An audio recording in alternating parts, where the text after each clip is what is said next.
So, erst den Apfelbaumverschnitt zusammenschneiden. Das ist immer ganz gut. Obstbäume kann man wunderbar als Räucherholz verwenden. Und mein Graupapagei, der Jago, kriegt natürlich auch einen schönen Ast ab. Hier habe ich schon ausgeschnitten.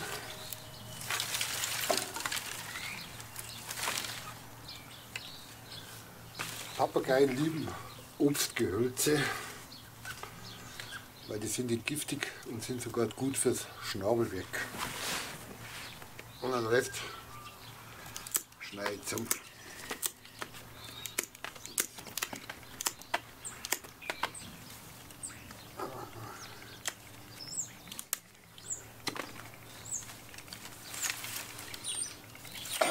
Und dann wird hier Rasen gemäht. Ich will den kompletten Fleck hier rausmähen.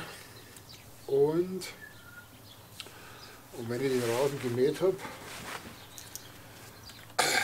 dann kommt hier Wildblumen, eine mehrjährige Mischung, und die lassen wir dann wachsen bis zum Herbst. Also wir wollen jetzt einen großen Beitrag leisten, was das Insektensterben betrifft. Und wenn jeder da einen großen Bereich, ich sage jetzt mal, das sind von hier rüber bis runter, ja, 12 Quadratmeter, 15 Quadratmeter. Und wenn man die richtig verwildern lässt, dann sieht das nicht nur gut aus, sondern man tut auch einen guten Beitrag leisten.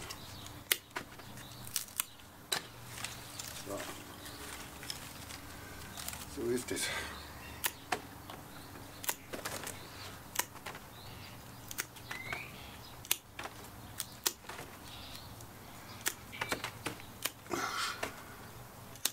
So, jetzt schneiden wir zuerst einmal das Grobe zusammen.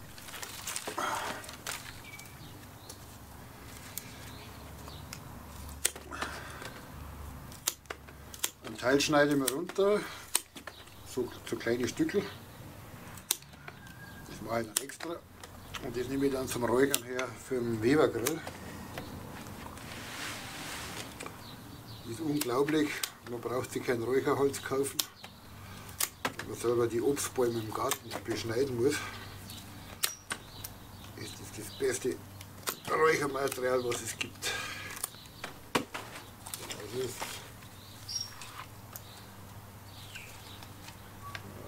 mal schauen.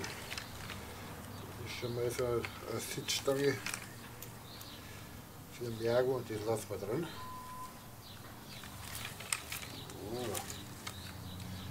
Aber nicht alles zu wuchtig.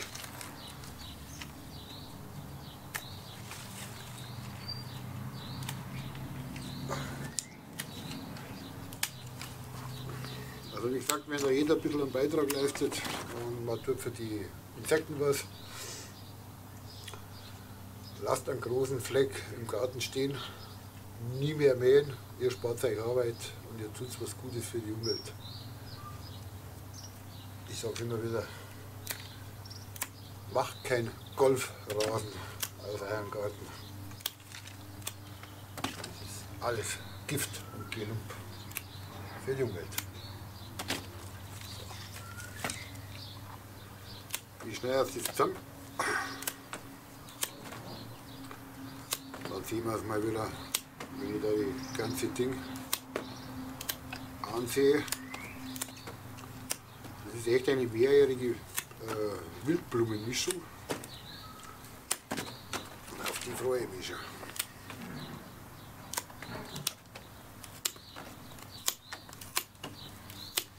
Ja, das ist praktisch hier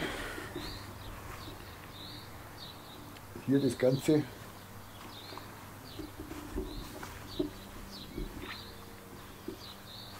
Das geht schon von hier bis hier rüber. 1, 2, 3, 4, 5 Meter. 5 Meter bis hierher. Und dann gehe ich genau rüber das unterkönige Gewächshaus. Ja. Bis hierher praktisch. Und dieser ganze Bereich wird Wildblumen. Also mit diesem Sinne, das war's. Macht's mit. Legt jeder ein bisschen so einen Anteil vom Garten da oben als Wildblumen. Und ihr werdet jetzt sehen, ihr tut was Gutes für die Umwelt und ihr spart euch einen Haufen Arbeit. Ihr braucht nicht mehr Rasenmähen, die Fleckerl. Und das lasst das ganze Jahr einfach wachsen. Also habe ich dir die. Macht es gut, euer Helmut, die Anker 5 Schmiede. Bis zum nächsten Video. Servus.